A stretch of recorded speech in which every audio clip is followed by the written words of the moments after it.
guys, welcome back to my channel. So obviously you know by the title that Kingdom of Ash has been released. Finally, it's out. I was going to just do a book review when I finished reading it, but then I thought this book has been anticipated for a very long time. If you have been reading the series book, you know that we've been waiting a whole over a year for this to come out. I got an email this morning saying that the book was being shipped to my house and it's on its way and it's being delivered today, and so I'm going to be able to start reading it today, and it's all just very exciting. I'm making this introduction to basically tell you guys that this video is 100% spoiler. I will not be holding back. I'm going to be recording reactions as I'm reading it, talking about what's going on, my reaction, what I think, anything that I think might happen. Like, if you haven't read it yet and you don't want to know what happens, don't watch this video. I'm going to do a quick unboxing as soon as I get it, which should be today before I go to work, hopefully. Then we'll get into reading, so stay tuned. And like I said, lots and lots of spoilers, there's a lot of them, so just be ready. Yeah. Alright, just got it. It's freaking huge! Okay, so this bad boy is thick. Holy shit. Oh, I'm so happy that it's here. And it's yellow, so that's kind of on brand. She used the Bible thin pages again, just like she did in Empire of Storms. It's so big. Hang on a second. So just for a comparison, this is Queen of Shadows, which was the biggest, and this is Kingdom of Ash. It's even bigger, and this one has normal size pages. This one is Bible thin. There's a lot of things that could go wrong in that amount of pages. So this is what it looks like on the shelf. I cannot fit it up there. She's too thick, but it looks really good. It kind of doesn't really match, I feel like. Maybe if I stacked it, it would. This isn't silver, this is blue, which is different from all the other ones except for the... I better get reading, so I will catch up with you guys later. So I just took off the dust cover. I rearranged it a little bit. And I just found another little surprise on the cover. It's signed on the cover. But yeah, I just thought that was noteworthy. Anyway. Okay, so I've read up to chapter 6. There's so much tension in all of the relationships. I'm living for it. Plans are in motion, things are happening, nothing too drastic has happened yet, but I'll keep you updated. Okay, so I'm up to chapter 7. Irene is pregnant, so it's terrifying because I'm pretty sure Cal could potentially die, so that's not fun. I just read there's a part where Maeve is shoving Aelin onto a pile of glass, and Connell is confronting Fenris about betrayal and all this kind of stuff, and then stabs himself, and he was being a bit of an asshole, but that sucks for Fen, and oh my god, it's only chapter 7. You guys remember Nox from the first book? Well, he's here to party. So we're at chapter 20 now. Irene is such a badass. She just completely stood up to Cale's dad, and I'm completely shook by that. I really love Cale and Irene. They're a really good match. Rowan is so close to finding Aelin, and I'm my heart is in my throat. This is time to go. I'm living for Elide. She is fearless, and I'm really indifferent about Lorcan because Lorcan said that he was climbing after Aelin at the end of the book and not Maeve, but Elide hasn't forgiven him yet, so I'm not going to forgive him until she does, because obviously that's what matters. But I don't hate him, I kind of feel bad for him. Shit's going down with Aedion. Aedion and Lysandra need to get it together because the sexual tension is killing me. Much like this hill, apparently. I've literally been walking for 2 seconds. Oh, and Manon and Dorian. Manon is ruthless. Dorian was right, but that whole scheme with her great-grandmother and everything, I'm so excited to see all these storylines come together, because shit is going down in every single chapter. Holy shit. Okay, about 24 now, and my point has been proven yet again. Elide is literally such a badass. She just walked straight into Aranyali, or wherever Maeve lives anyway. She's my spirit animal.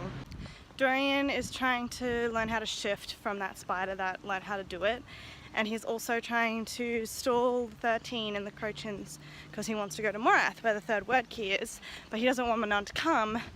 He wants to go by himself, which is a little weird. If like Manon and Dorian just went together, that would be kind of cool. I would totally be down for that. I don't know if you guys know this, but I have a blog, shameless plug, but I have a character called Lila and I always mold her into things. I have no idea where to put her in all of these. Like there's like 5 storylines going on at once and every single one I'm like, oh my gosh, I can't stop reading. This is so cool. Lila would be here. What would she be doing? I don't know, because she can't be in 5 places at once and I need her to be because I want her in every single storyline. They rescued Aelin. That was literally the most stressful 30 minutes of my life. I'm still shaking. Fenris broke the blood oath through sheer force of will, and now he's sworn to Aelin to save his life because he was gonna die. Dorian shifted a little bit, so that's a good time. It's a bit fun.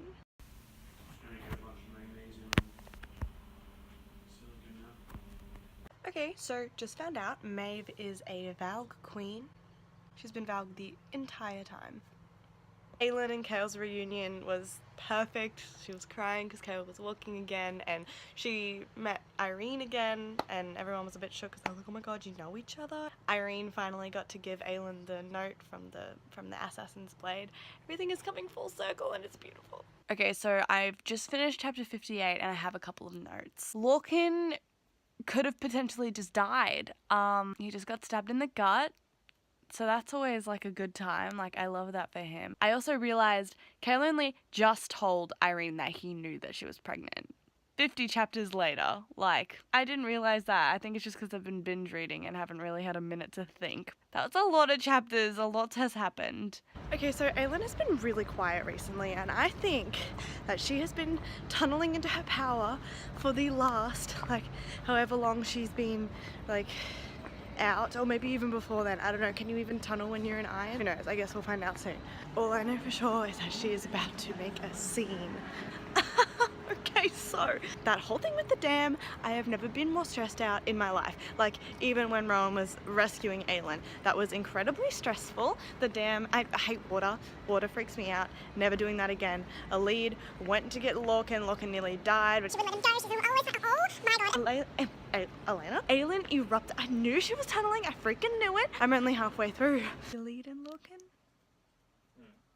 Love that. Okay, so I have a lot of emotions right now. Just finished part 1. I'm now on to part 2, and I don't know if I can handle it. Dorian just went to Morath, so, you know, really good, positive vibes. Let's do it. But they're all headed north now, so that's a good sign. Maeve went to Morath. Okay, that was a complete roller coaster. So Dorian was in Morath, and then Maeve went to Morath to try and unite with Erewhon, and then Maeve and Dorian made kind of like a truce and like nearly made a deal to get married, and then Maeve betrayed Dorian once he found the 3rd word key, but then Dorian actually betrayed Maeve at the same time without her knowing because he went inside her mind and then destroyed Morath. He has the 3rd word key now. Maeve is, I think, in Erewhon's capture now. I'm pretty sure that's what happened, and Dorian has left, and I don't know where he's going. He's either going to Aelin or back to Manon. We'll find out soon. For a minute there, I very much thought Dorian had completely greened it. Be good.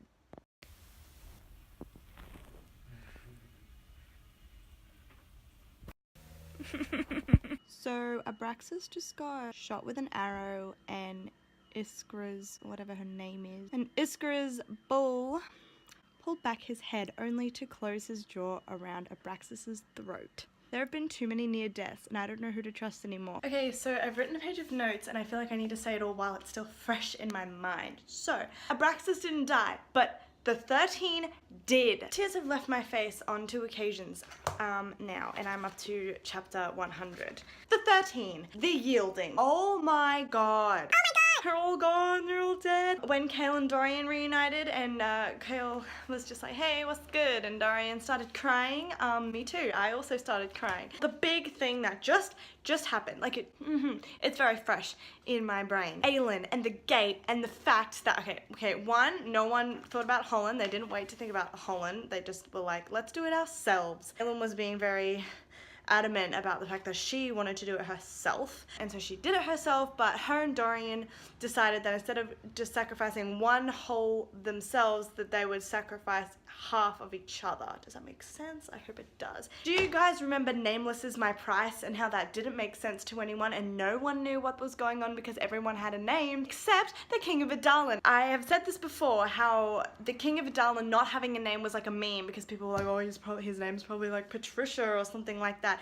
Nameless, he didn't have one. Nameless is my price. He was in the Word Gate and he was like, I'm from that same bloodline. The same bloodline runs through me. So what? That was really hard to say. He sacrificed himself and then Aelin sacrificed herself and then a whole bunch of really weird shit happened. But the biggest thing that happened, Aelin doesn't have any power left. She is powerless, fireless, can't shift again. I've written just shit. She has no power, she has no fire, no more shifting, she has to stay in her Fae form from now on, and she is immortal. She is no longer, nothing about her is mortal, except for the fact that she now only has a little kernel of power from Marla. I only have just under 200 pages left. I'm stressed. I am incredibly stressed. I was definitely crying. I have cried a lot today, more than I have for the rest of the book.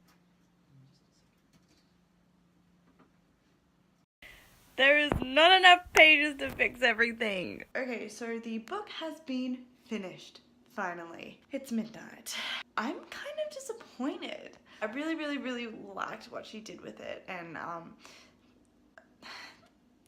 final battle was really good, and I liked how she made it like a group effort and everything was together, and Aelin like didn't need to be alone and she wouldn't do it alone and everyone helped her out and it was just really great. Go team. I'm disappointed because like it was kind of anticlimactic. I wanted this like big battle between Maeve and Aelin with Aelin's power and Maeve's power and just like this big thing where, you know, Aelin would nearly die and Maeve would nearly win and you'd think that she'd lost and, you know, I would be crying and everyone else would also be crying. But that just didn't happen.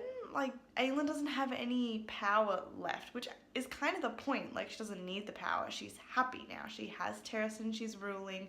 She has Rowan, her court. Still a bit salty about Gavriel.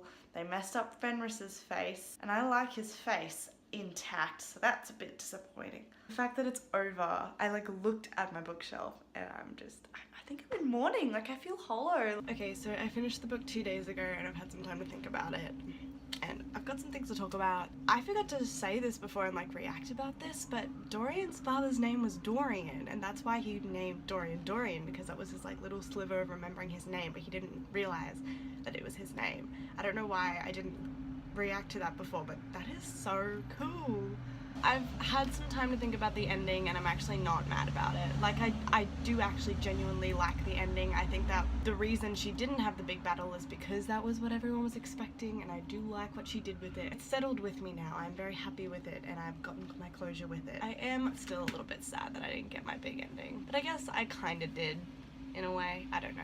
On one hand, I want more of the story. Like, I hope that Sarah J Maas comes out with more books in this series, and I hope that we can keep delving into the world and all that kind of stuff. But on the other hand, I don't want her to become, you know, that author that just keeps milking her series because it's so good and deep. But why am I filming on a main road? That's just not smart. Whatever she decides to do with it, I will be happy with, because anything else I will accept, nothing else I will be happy with, because I think that she finished it perfectly. I think that she's done really well with ending the series. Oh my god, why is it so loud out here now? Jesus Christ, it was quiet all morning until I wanted to film. I'll wait, it's fine. If you are interested in my blog, the link is down below. There's no post on Throne of Glass yet because I am not mentally prepared to write that, but sooner or later, one of these days, I will mold Lila into it and put a post up there. But for now, it's just a bunch of other things. There's some cool stuff on there. I hope you like it if you do check it out. I want to thank Sarah J Maas while I'm filming this video. I want to thank her for writing this series and allowing everyone to come along for this journey. It's been a really good series and I've really enjoyed reading it and coming along for the ride, and the waiting periods and the reading periods, obviously. And it's a very supportive fandom and I'm very grateful for it, so thank you. I'm also finally glad to get some closure because we all needed some closure, I think. I like doing these read-alongs. I think I'm gonna do more. But anyway, that's pretty much all I've got for you guys today. Thank you for watching. I know this was a long one, but rightly so, I feel like. Thanks for watching, and I'll catch it in my next video. Bye.